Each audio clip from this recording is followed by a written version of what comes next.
संभल की तरफ रुख करते हैं। बिल्कुल। संभल से एक ना बिल्कुल विपरीत घटना, जिस तरह का हम लोग सीतापुर कांड, मुजफ्फरनगर, शाहजहांपुर को डिस्कस किया है, उसके बाद संभल में क्या हुआ कि सर तांत्रिक विद्या, किसी महिला को बच्चे नहीं हो रहे थे, तंत्र विद्या कराने के लिए गई और उस तांत्रिक ने महिला के साथ दुष्कर्म किया। ये पूरी घटना क्या है, हमारे दर्शकों को बताइए। और देखिए मृत्युंजय, सबसे बड़ी बात कि अब हम जिस सदी में रह रहे हैं, यहाँ हम एआई की बात कर रहे हैं, मेडिकल में दुनिया भर के, जी, मैं कहूँगा दुनिया भर के इलाज आ चुके हैं, संभव है। चाहे वो आईवीएफ हो, आईयूआई हो, तमाम और तरीके के इलाज, सेरोगेसी, तमाम तरीके के इलाज आज की तारीख में मौजूद हैं। इसके बाद भी यदि महिलाएं इस तरीके के साधु जो ढोंगी होते हैं उनके चक्कर में फंसें, तांत्रिकों के चक्कर में फंसें, तो ये मैं कहूँगा कि एजुकेशन की कमी और कहीं ना कहीं जो पिछड़ापन उन इलाकों में अभी भी व्याप्त है, ये उसको दर्शाता है हमें। और जो संभल से जो घटना सामने आई है, ये हयात नगर थाना क्षेत्र की है और यहाँ एक शादीशुदा महिला थी जिसको तंत्र विद्या के जरिए अपने जाल में फंसा लिया गया और महिला के घर पर ही दुष्कर्म को अंजाम दिया गया। और ये भी बताया कि अगर तुमने कुछ किया तो हम अपने तंत्र मंत्र से तुम्हें बर्बाद कर देंगे, ये भी धमकी दी गई और उसके बाद आरोपी फरार हो गए।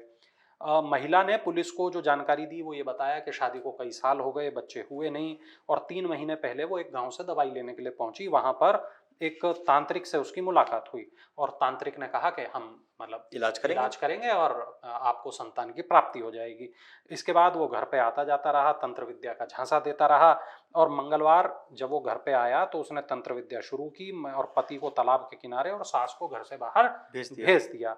इसके बाद उसके साथ रेप किया गया महिला के साथ और ये कहा गया अगर आपने किसी को बता दिया तो हम आपके पूरे घर को नष्ट कर देंगे। और अब इस बीच में आरोपी को गिरफ्तार कर लिया गया है। जब ये बात महिला ने अपने पति को बताई, सास को बताई, तो उसके बाद पुलिस तक बात पहुंची। उसके बाद आरोपी को गिरफ्तार किया गया और अब उसको जेल भेजने की जो प्रक्रिया है वो शुरू कर दी गई है।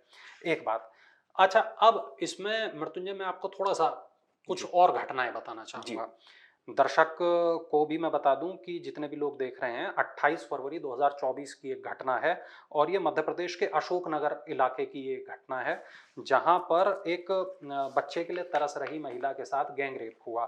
ये महिला के साथ भी बिल्कुल ठीक उसी तरह हुआ। महिला की शादी को कई साल हो गए थे, उसको बच्चे नहीं थे और एक तांत्रिक उसको मिला। तांत्रिक ने ये कहा कि आप हमसे मतलब संपर्क कर रहे हैं, हम कुछ ऐसा तंत्र मंत्र करेंगे कि जिससे आपको बच्चे हो जाएं। लेकिन किया क्या, महिला के साथ गैंग रेप को अंजाम दिया गया। और फिर वही बात कि महिला को एक के बाद एक बार उसके साथ रेप की घटना को अंजाम दिया गया। फाइनली महिला को जब ये एहसास हुआ कि मेरे साथ बुरा हो रहा है, गलत हो रहा है, तो उसने आवाज उठाई, पुलिस के पास वो पहुंची और इन लोगों को गिरफ्तार किया गया और सबको जेल की सलाखों के पीछे डाला गया। 25 सितंबर 2023 का एक मामला मैं आपको बताता हूं। ग्वालियर से भी बिल्कुल ठीक ऐसा ही एक मामला सामने आया था जहां के थाटीपुर इलाके में रहने वाली एक महिला को शादी के 5 साल के बाद भी बच्चे नहीं हुए थे और ये महिला भी तांत्रिकों के चंगुल में फंस गई थी।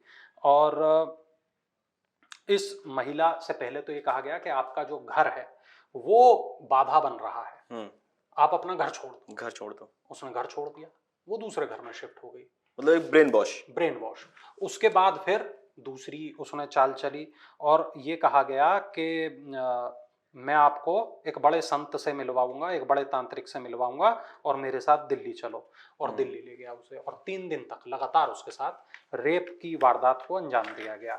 फाइनली महिला को जब ये एहसास हुआ कि उसके साथ गलत हुआ है, उसने अपने पति को बताया और इस मामले में भी तांत्रिक सलाखों के पीछे पहुंच गया। तो कुल मिला के मैं बस यही कहना चाहूंगा कि जितने भी लोग हमारे इस वीडियो को देख रहे हैं, हर चीज का इलाज है और आप ऐसे किसी भी तंत्र मंत्र के चक्कर में न फंसे। एक बार डॉक्टर से सलाह जरूर ले लें। अगर आप ये वीडियो YouTube पर देख रहे हैं तो हमारे चैनल को सब्सक्राइब करें और बेल आइकन को दबाना ना भूलें। अगर आप Facebook पर ये वीडियो देख रहे हैं तो हमारे पेज को लाइक करें।